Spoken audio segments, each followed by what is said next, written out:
This week, Tyler found an excellent article by Car and Driver on driver aids, the assistance things that help the vehicles not crash, and whether or not they are effective. And the study, they said, well, the article was done by Car and Driver people who are engineers, and they are, quote, uniquely equipped to generate and examine objective and subjective data and make sense of the rules, the laws, and the science behind questions. And I read that and said, oh boy, we're going to just a couple of guys that like having strong opinions about things going to dissect their actual research. But I think it's fun to talk about. And there's so many different types of driver aids and things that, you know, a lot of journalists are talking about. How do you disable these things in your fun sports cars if they're new? And it's all this stuff being mandated. And I have found myself wondering, on the surface, something that stops you from getting into an accident seems like a good idea. But then I wondered, what I really found interesting was what studies have been done to prove any of this, to prove that it actually works. And there are a lot of studies. There is a lot of data in this article. And my biggest question after getting through this article, and we'll skim over it, some of the highlights. We'll put the link in the show notes so you can read the entire article. It will put you to sleep probably by the end with all of the data, but it's very interesting. What you can glean from it, the conclusions, I think, are very important and exciting and also confusing. Runs the gamut. Data is confusing, especially if you're trying to find a singular cause and effect, right? This safety system was put in this car. Okay, well, it reduced accident rates by 35%. Well, but accident rates overall that year went up, but fatality rates went down. So it's like there's so many different factors affecting what's going on that we have to look at more factors other than just these individual things. But we're talking about anti-lock brakes. We're talking about electronic stability control, forward collision warning, automated emergency braking, lane keep assist. You see, we start out with stuff I'm really behind. Anti-lock brakes, stability control, sweet. But I tell you, I've driven a couple of rental cars with the lane keep assist, and I cannot shut that off fast enough. Did you know, though, according to this study, anti-lock brakes were not found to have an actual impact? They're one of the first technologies here. They were not found to have a measurable impact on crashes and injuries. Yes, and I thought that was fascinating, because that is something that seems so basic as it prevents you from locking up your wheels and lets you stop faster. But I was thinking about it. Doug, on normal street driving, have you had to brake so intensely that the ABS has kicked on? Yes. I think I only have in the snow, which I don't think counts in Ohio. You can slide so easily and get ABS to kick in. But there's a couple of times I've had to really slam on the brakes to stop from hitting something. And I don't remember ABS ever kicking on. But it's you might just have weak legs. Well, I do it when I'm betting in brakes. I know what it feels like, Doug. But I think in just normal I've never needed that level of stopping power. I guess, thankfully. One of the big advantages of anti-lock brakes, so they say, is not just the prevention of lockup, but what happens when you lock up. So when you lock your brakes, you lose braking capability, right? You have more, static friction is lower than sliding friction. No, other way around. Yes. Yeah. Dynamic friction is lower coefficient. So you have less traction when the wheels are sliding as opposed to when they're moving, because when they're moving, it's technically static friction because the tire is against the pavement, not moving against the pavement. So you can brake more quickly when the wheels don't lock up. But the bigger thing is you have control.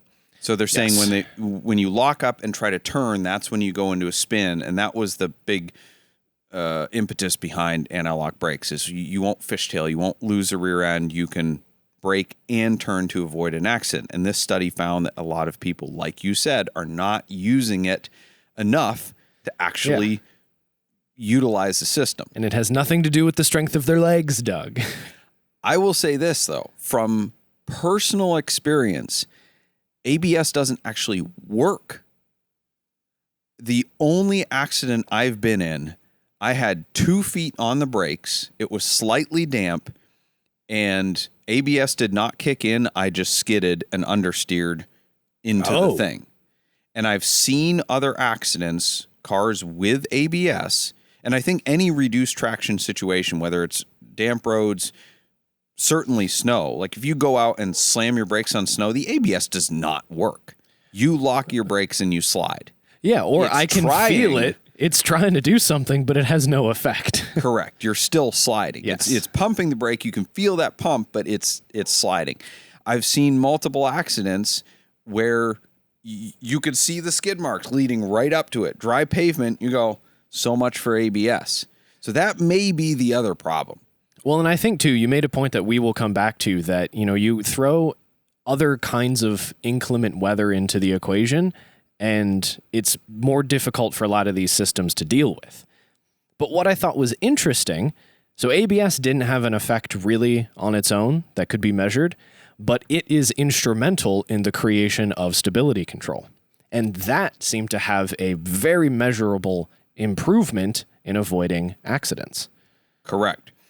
40%, it reduced single vehicle fatal crashes by 40% in one study and 56% in another. Subsequent studies have largely confirmed these observations, according to Car and Driver. That's pretty stinking good. And you're right. You need ABS for stability control because it's grabbing one brake, pulsing one brake at a time, trying to reduce that shift of the vehicle. So what I think is interesting is you kind of read through the article and look at the different types of safety features and aids that they talk about. There's a lot of building that occurs, like developing one technology enables the development of another one that is potentially more effective. Forward collision warning and automated emergency braking. I don't like either of these systems, maybe because I pay attention when I'm driving. And I've had them, and my wife, for the first time ever, we bought a car new enough to have some of these nannies. So we have a 2021 Mazda, and it has a bunch of these nannies, and she's had the car brake for her when a vehicle's in front of her is turning off, and she sees it and knows it, and the gap is closing and she's going to go around them or something, and it sees the car and it just like jams the brakes. Oh. And she goes, it's going to cause a collision because the car behind me is going to not see that. Yes. Or you're going to be so off put by the sudden application of the brakes that you react wrongly and do something wrongly. This is not to say I'm the most amazing driver ever, but I've almost wrecked a few times back to stability control when it is kicked in and I'm not expecting it to. Oh, yeah. And so I can feel the car moving and go, okay, I'm going to counter steer a little bit here, lay into the gas, put some weight on the rear, all good.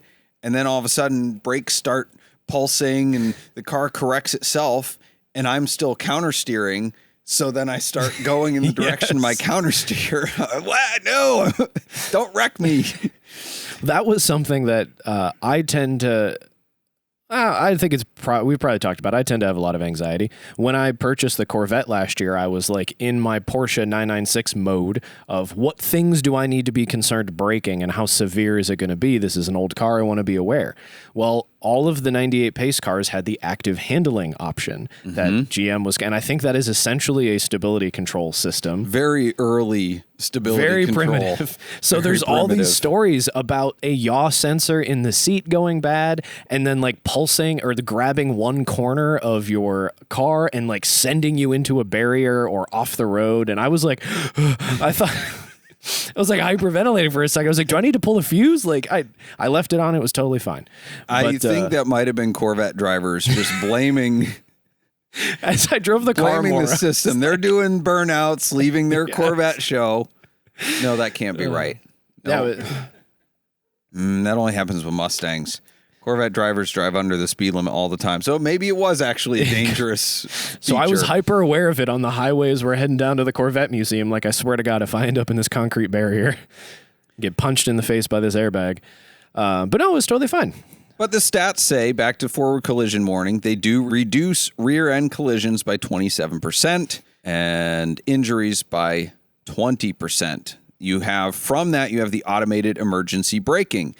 And interesting note on that, I was talking with a guy who works for a company that is monitoring drivers in fleets with a driver-facing camera, and they're using AI to develop trends, watch facial trends, watch body language to try to see how accidents are happening. Oh, interesting. And they're actually working on a system that works in conjunction with the outward camera that activates the automated emergency braking that can monitor the driver and see when they are not paying attention versus when they are. So then it would activate that system a little bit sooner and it would be less harsh.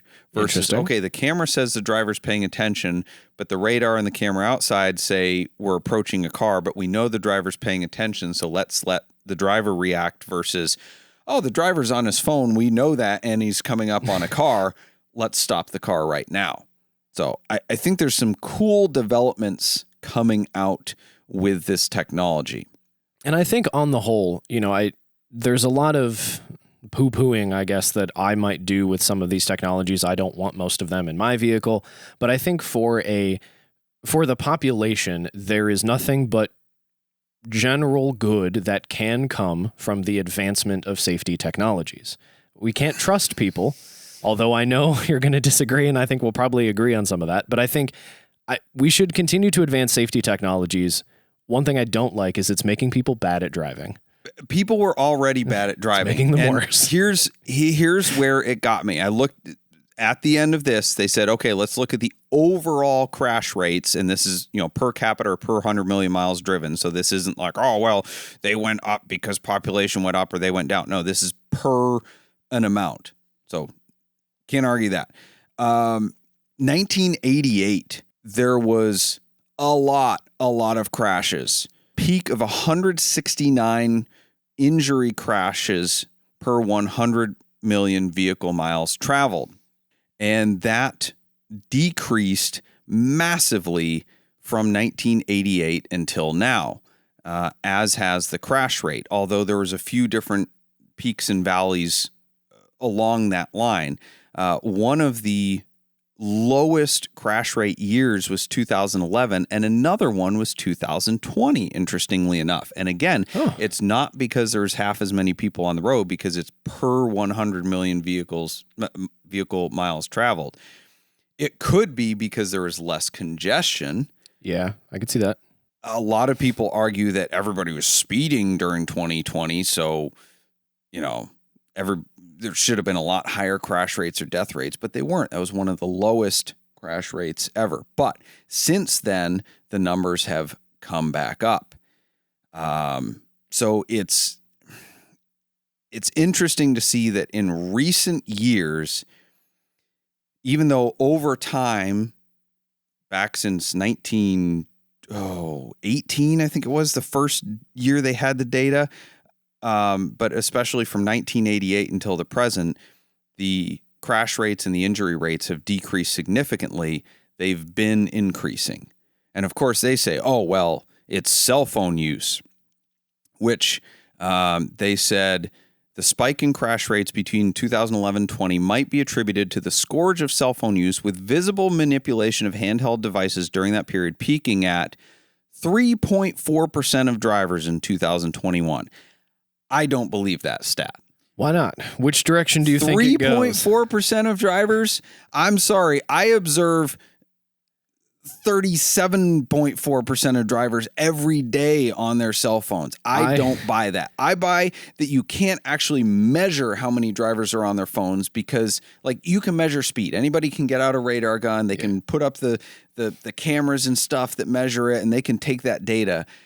I think we're getting to the point where we can start measuring better with AI and fancy cameras who's on their phone. But back to this company that I spoke with, they said that a combination of visual distractions and literally just holding your phone in your hand and driving with one hand, even if you're not looking at it, it was over 65% of the cause of crashes in these fleets that they've measured. Wow. Hundreds of thousands of drivers over multiple years measured in this data. Way more than half of drivers, the accidents are caused by distractions. Way more than half. Oh. So this 3.4% is BS. Well, and I just driving around, I so often see people drifting to the left over the divider into my lane, looking at their phone, like swerving all over the place, changing speed erratically. Like it puts me into a very defensive position. And be on any highway, especially on the weekends in the U.S., as far as I'm concerned, at least in our area, people drive like maniacs. And they're all staring at their phones. The other thing that to, I guess, counter my own point, I appreciate developments to keep people safe, including myself on the roads, but I do think there is a level of getting used to these systems working for us and not knowing how to drive properly. I was almost in an accident in a parking lot because somebody was backing out of a parking space, and I was looking with my eyeballs like you should when you're driving, and they just started backing right out, and they were staring at their center console where the backup camera is. But I was just far enough out of view where I don't think I showed up yet. They didn't look around them. They didn't check to see if what was going on in their environment. They just stared at their stupid camera that is probably half a megapixel and went for it. So we don't do a good job of teaching people how to drive. And I think that's the biggest problem. I think a lot of these safety features are good. I love my blind spot notification because when I miss something, it's there for me. Yes. I don't love it in that I should adjust my mirrors properly and learn to check them properly, because if you adjust your mirrors properly, technically you don't have a blind spot. So they say. Depends on the car. But the overall takeaway, though, I think, is that my opinion anyway, the takeaway from my opinion of this is that if we have a lot of these nannies, we become dependent on them. Backup cameras, if you use that, you don't know how to use your mirrors. If you're constantly depending on this stuff, all of a sudden you think, well, I can be fine without paying attention because these things will save me. Yeah.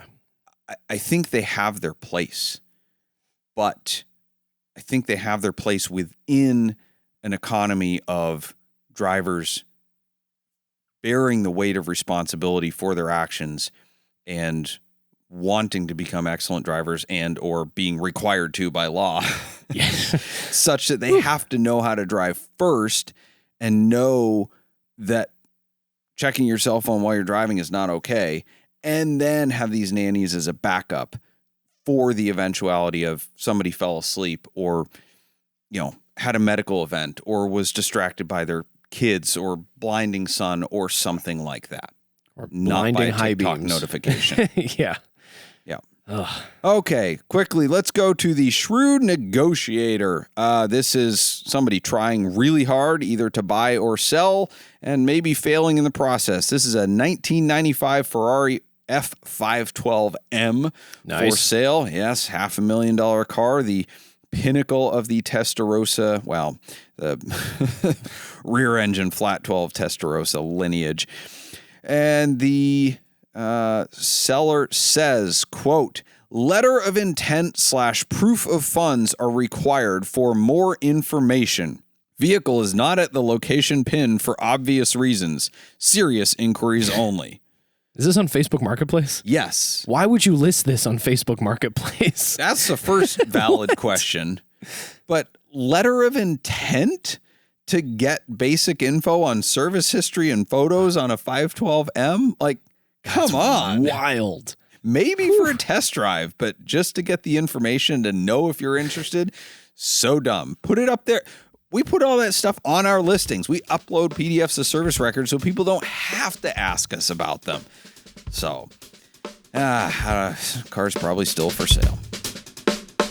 This episode is brought to you by Sheffield All Sport Watches. The Sheffield brand was recently revived by Jay Turkbus, an owner of an original Sheffield All Sport diver he received from his parents in 1970 when he was just 11, beginning his love of watches. As an adult, Jay used his extensive expertise in product development and marketing to revive the brand that started it all. He set out to develop watches with a high level of quality and specification at a value price. His first effort, and a successful one in July of 2023, was the debut of the Sheffield All Sport Diver 1.